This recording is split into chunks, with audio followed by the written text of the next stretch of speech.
You never know what someone's been through until you walk in their shoes. We've all heard this saying before, and I'm sure everyone in here at some point in their lives has felt like they wanted to swap lives with somebody else. Hi, I'm Cade Brimhall. I'm a student here at UALR. I acknowledge this work is completely my own, and I have the credibility to talk about this today because I too have felt like I wanted to swap lives with someone before, but after researching Immerse Arkansas, I realized just how fortunate I am to have the things in life that I do.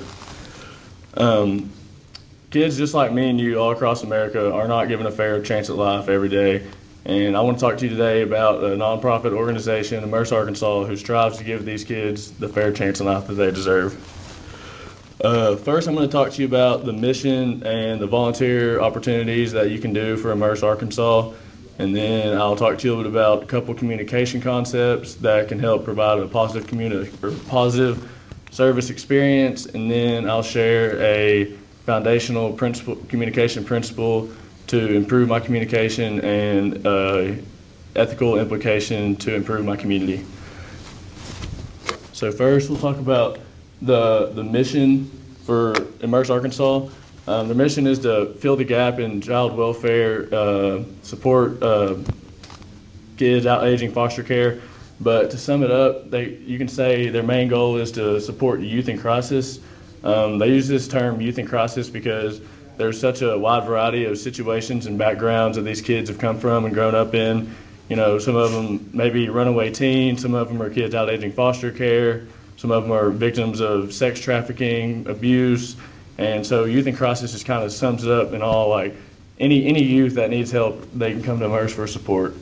And there's a wide variety that you can help Immerse Arkansas in achieving this message. They got a lot of volunteer opportunities, anywhere from being a mentor and just helping guide kids to providing food, handing out food, helping in the construction of homes and apartments for them to move into after they're out of foster care. There's just a really wide variety of volunteer opportunities. And to achieve this mission, it is important to create a positive service experience, and one way to do that is through communication concepts. The first communication concept I want to talk about is supportive messages. And according to Communication in the Real World 2016, supportive messages are messages that are communicated in an open, honest, and non-confrontational way. This type of communication is sure to bring people together. So the whole thing, like on the other slide, the whole thing was supporting youth in crisis. So what other better way to create a positive experience than supportive messages? Like I said, a lot of these kids have been through a lot, ups and downs, and you know, if you're not supporting them, then you're bringing them down. So any positive, supportive messages to bring them up and lift them up and build those relationships will help tremendously. The next communication concept is emotion sharing.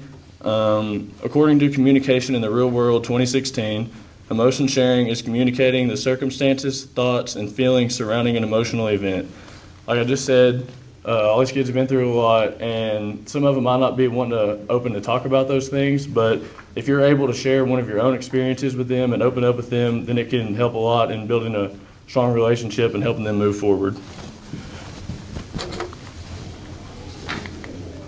Also, when communicating within these organizations, we all want to be better communicators, and one way to do that is through a foundational communication principle that I chose, which is communication involving both verbal and nonverbal messages.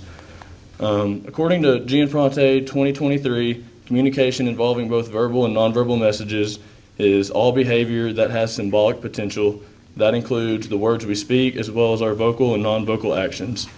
Like I said before about some of the kids might not want to open up just right out the gate and talk about things.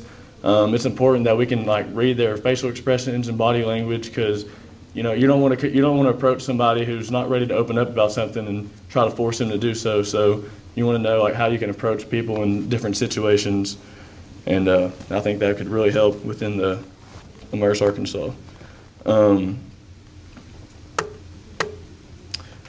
A way that I can, or an ethical implication that I think can improve my community and more specifically help in my nonprofit organization is integrity. According to Gianfronte 2023, integrity is modeling our values for others by holding ourselves accountable to the same standards that we hold others to and keep promises that we make to others.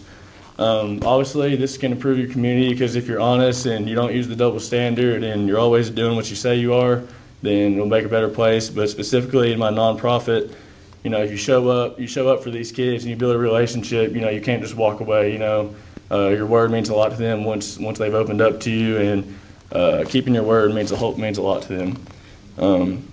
In conclusion, today I've talked to you about Immerse Arkansas. They strive to support youth in crisis. I've talked to you a bit about their mission and volunteer opportunities. I've shared 2 communication concepts to provide a positive service experience, and I've provided you with a ethical implication to improve my community and a foundational communication principle that can further help my communication. So, in conclusion, we may think that we want to change lives sometimes, but think about Immerse Arkansas before you want to walk in someone else's shoes. Thank you.